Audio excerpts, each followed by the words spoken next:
Welcome to today's Explainer. We're reflecting on some deeply poignant news today, recently reported by The Guardian, the passing of the absolute legend, New Zealand actor Sam Neill. We're going to take some time to really explore the life, the legacy, and the incredibly versatile career of a man who literally captivated audiences all around the globe. The world lost this incredible talent at the age of 78. And, when an actor has been a fixture on our screens for as long as he has, they almost start to feel like a permanent part of the cultural landscape, right? Losing him at 78 really reminds us to stop, take a breath, and genuinely appreciate the vast body of work he left behind for all of us to enjoy. Because his remarkable legacy didn't just span a few lucky years, or even a single era of Hollywood. Sam Neill worked consistently and honestly brilliantly across an astonishing 5 decades. Just think about that for a second. Imagine the shifts in the industry, the changing audience tastes, the massive evolution of filmmaking technology over 50 years. To remain not just relevant, but highly sought after for half a century, that is a true testament to an absolute master of the craft. Part 1, the chameleonic actor. So, actors who survive for 5 decades usually do it by either perfecting one highly specific persona or by becoming total chameleons. And Sam Neill, he was undeniably the latter. I mean, he could play the dashing romantic lead, completely charming the audience in one breath, and then turn around and deploy that exact same charm to deeply unsettling effect as a charismatic villain in the next. This kind of duality is exceptionally rare. It takes a level of empathy and psychological understanding of character that, frankly, very few performers ever truly master. And he didn't just bring this chameleon-like energy to the big screen either. In an era where performers were often strictly boxed in as either movie stars or TV actors, Sam Neill effortlessly conquered both mediums.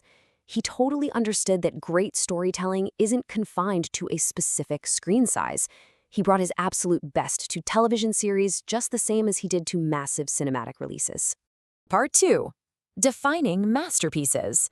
To truly understand his cinematic powerhouse status, look no further than projects like Jurassic Park, The Piano, and Peaky Blinders.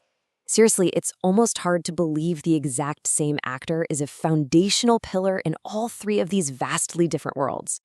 You have a massive, groundbreaking science fiction adventure with Jurassic Park. Then you've got this deeply intimate, emotionally complex historical drama in The Piano.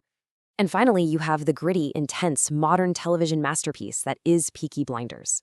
So he didn't just cross genres, he achieved the absolute pinnacle of success in both commercial and critical arenas. He was a vital part of global blockbusters that literally shattered box office records, yet he was equally at home in prestige cinema that took home Academy Awards. He bridged that gap between popular entertainment and high art flawlessly.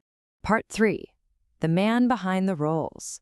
While we celebrate his towering professional achievements, what's perhaps most striking about his passing is the universal agreement on who he was as a person. Across this massive outpouring of tributes from actors, directors, and global leaders, one phrase just keeps echoing: a true gentleman. In an industry that's, pretty well known for its egos and difficult personalities, he was universally remembered for his kind, warm, and extremely generous public persona. He was this unselfish star who twinkled just so others could shine. And this is perfectly captured in a highly personal, incredibly touching quote from his final interview. He said, "I'd like to think that in life, I'm a goodie." It's just a beautifully humble and wonderfully understated way to summarize your own character, don't you think? After playing so many complex villains and dashing heroes on screen, at the end of the day, his own assessment of his human legacy was simply that he hoped he was one of the good ones. And, based on the incredible tributes from everyone who knew him and worked with him, he for sure was. As we wrap up this explainer, I really want you to think about something. What was your favorite Sam Neill role? Was it him running from a T-Rex? Maybe his incredibly nuanced work in The Piano? Or was it one of those charismatic villains you just couldn't look away from? The absolute best way we can honor an actor of this magnitude, a man whose career stretched across 5 decades of our lives, is to remember the moments where his work moved us, thrilled us, or made us think. Thank you so much for joining me to explore the remarkable life and legacy of Sam Neill. Keep learning, keep watching, and I'll see you in the next explainer.